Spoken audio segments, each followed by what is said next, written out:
With a voice dripping with contempt, Jasmine Crockett leaned into the microphone, a sly smirk playing on her lips. "They're sick," she declared. Hours later, standing before a roaring sea of his supporters, Donald Trump aimed his words directly at her, his voice thundering through the stadium. "She's not just wrong. She's a disgrace to the very people she's supposed to represent, and tonight, you are the answer." The air in the podcast studio was thick, with the self-satisfied hum of digital recording equipment. Representative Jasmine Crockett, basking in the host's fawning attention, saw her opening. This wasn't just another interview. It was a platform, a chance to land a blow that would echo through the news cycle and solidify her status as a premier antagonist to the most powerful man in the country. "It's not just a political disagreement anymore," she began, her tone shifting from that of a lawmaker to that of a clinical psychologist diagnosing a national malady. "When you look at the people who still support Donald Trump, you have to understand you're not dealing with a rational political movement." The host, a man whose career was built on stoking division, leaned forward, sensing a viral moment was about to be born. "What are we dealing with then, Congresswoman?" Crockett let the silence hang for a beat, for dramatic effect. "We're dealing with a mental health crisis," she said, her voice laced with a venomous pity. "These are people who are lost. They cling to him because they are fundamentally broken. They're sick. And frankly, it's sad." She finished with a condescending sigh, as if mourning the very people she was gleefully shaming. The clip was gold, and she knew it. It was designed to demoralize, to paint millions of Americans not as political opponents, but as pathetic, unwell subjects in need of rescuing from their own deplorable judgment. Miles away, in the sun-drenched calm of his Mar-a-Lago office, Donald Trump watched the clip on a large monitor, his face an unreadable mask of stone. His press secretary, Karoline Leavitt, stood beside the desk, her posture tense. "It's everywhere, sir," Karoline said, her voice tight. "They're running with it. Trump supporters are sick. It's their new banner." Trump didn't look at her. His eyes were locked on Crockett's smug face on the screen. He clicked the mouse, replaying the final insulting sentence. A slow, cold smile crept across his face. It wasn't a smile of amusement, but of recognition. He saw the board, the pieces, and the checkmate that was already forming in his mind. "Good," he said, his voice a low rumble. Karoline blinked. "Sir?" "She didn't attack me, Karoline," Trump said, finally turning to face her. "Don't you see? She made the classic mistake. She attacked the people. She called plumbers from Ohio, farmers from Iowa, and nurses from Florida sick. She called them broken." He stood up, a surge of energy radiating from him. "She called the backbone of this country a mental health case. And in doing so, she gave us the greatest gift an arrogant, low IQ politician can give. An opportunity," Karoline said, the strategy instantly clicking into place for her. "A mandate," Trump corrected. "They think they're so smart, sitting in their little studios laughing at the people who build this country. They think contempt is a weapon. We're going to show them it's a liability." He pointed to his phone. "Get the team.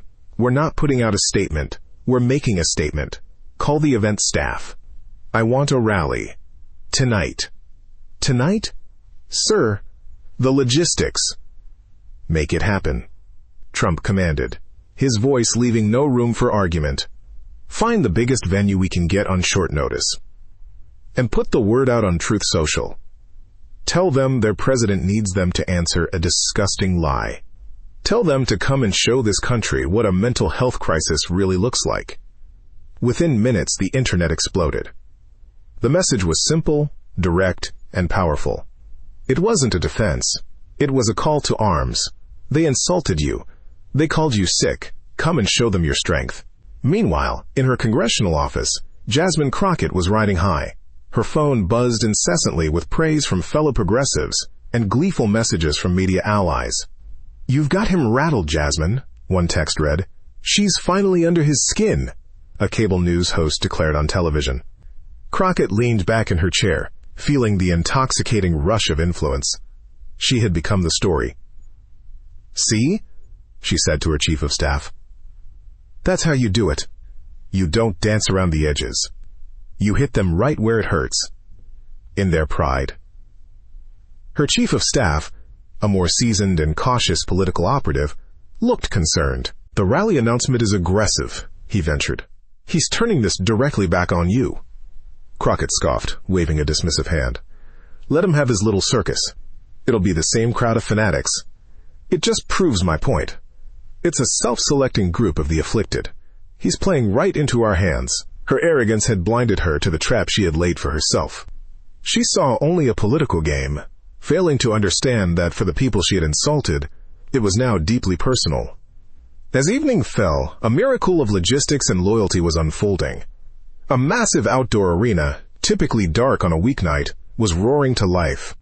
The call had gone out, and the people had answered. They came from all corners of the state and beyond, a tidal wave of red, white, and blue. The traffic was backed up for miles, but there was no anger, only a sense of joyful purpose. They weren't just attending a rally, they were participating in a rebuke. Backstage, the energy was electric. Trump could hear the roar of the crowd, a sound that was like fuel to him. He straightened his tie, looked in the mirror, and saw not just a politician, but a champion for the people he was about to defend. He walked onto the stage, and the arena erupted. The sound was deafening, a physical force that pressed in from all sides.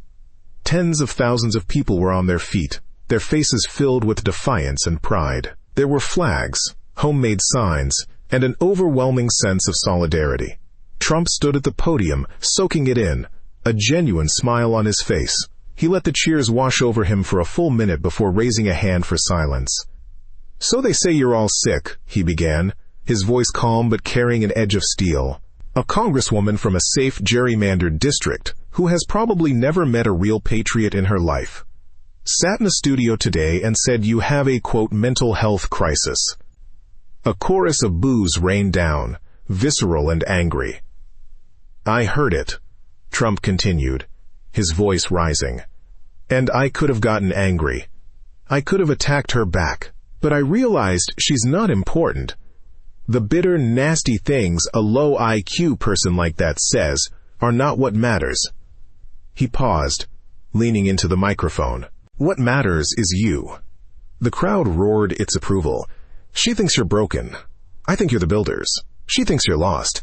I think you're the soul of this nation. She thinks you're sick. I think you are the cure for a sick and broken Washington, D.C. The speech was a masterpiece of political jujitsu. He never lost his composure. He never seemed rattled. He was the picture of strength, turning every insult into a badge of honor for his supporters. He framed Crockett's words not as an attack on him, but as an attack on them, on their values, their work ethic, their very sanity. "They look down on you," he thundered, his voice resonating with righteous anger. "They laugh at you. They call you deplorable, and they call you sick. And why? Because you love your country. Because you believe in your flag. Because you want secure borders and strong families. Because you don't fall in line with their crazy left-wing agenda. That's why they attack you. They don't attack you because you're weak. They attack you because you are strong, and they are terrified of that strength." In her office, Jasmine Crockett watched on a live feed, her smug confidence beginning to crumble. The sheer scale of the crowd was staggering. These weren't just numbers on a screen. They were a living, breathing organism of pure political power, and it was aimed squarely at her. Her chief of staff stood silently beside her, his expression grim. He didn't need to say, "I told you so." The images on the screen said it for him. The climax of Trump's speech was his final devastating blow. "So let them call you sick," he declared, his arms outstretched to the crowd. "Let them call you whatever names their focus groups tell them to. They can sit in their studios and mock you. But they can't do what you do. They can't build what you build. And they will never, ever have what you have. True, honest American spirit." He pointed directly into the camera, as if looking Crockett right in the eyes. "So to that Congresswoman, I have a message. Not from me, but from the tens of thousands of proud patriots here tonight, and the millions watching at home. We are not a crisis. We are a movement. We are not sick. We are the majority. And we are not going anywhere." The rally ended not just as a political event, but as a cultural phenomenon. It was a strategic masterstroke, a powerful and visual repudiation of Crockett's condescending attack. Trump had galvanized his base, transforming an insult into an unbreakable bond of loyalty. He stood as their defender, their champion, the leader who fought for them against a sneering and contemptuous elite. Jasmine Crockett had wanted to be the story. And she was, but as a cautionary tale of arrogance, and as the foolish antagonist who had handed the hero his most resounding victory. When President Trump turned a personal insult into a massive, powerful rally, was it a masterclass in political strategy or a risky gamble that paid off? Let us know what you think in the comments, and for more stories of high-stakes political confrontations, make sure you subscribe.